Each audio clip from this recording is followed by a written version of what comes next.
চলুন নতুন আরেকটা শাড়ি দিয়ে আবারও কিছু একটু করে দেখাই। হ্যাঁ, বিয়ের ট্রে সাজাতে গেছিলাম। তো সেখানে গিয়ে দেখি যে কাপড়টা বেশ বড়, কিন্তু সমস্যার বিষয়টা হয়ে দাঁড়ায় ট্রেগুলো খুব ছোট ছোট কিনে ফেলেছিল দিদি।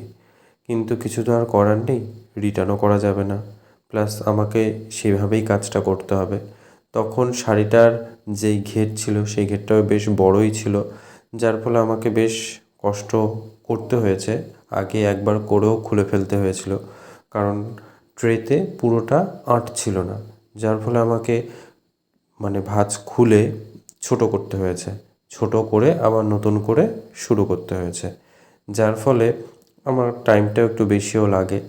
কিন্তু কিছু করার নেই, যেহেতু দিদি আমাকে না জানিয়ে ট্রেগুলো কিনেছিল, আর ট্রেগুলোর সাইজ বেশ ছোট ছিল, যার ফলে এই সমস্যা হয়েছিল। তো যাই হোক, কাজটা করতে যখন শুরু করেছি তাহলে শেষ তো করতেই হবে, যার ফলে একটু একটু করে সবটাই পুরোটাই ভাঁজ করার চেষ্টা করি, এবং ভাঁজ করে তারপরে সেটাকে ভালো করে অর্ধেক ভাঁজ করে নিই।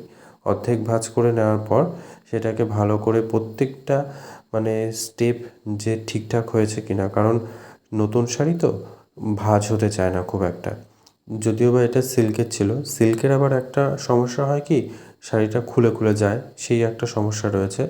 কিন্তু সিল্কের শাড়িতে বেশ হয়ও খুব ভালো, যে কোনো ডেকোরেশন খুব সুন্দর হয়ে যায়।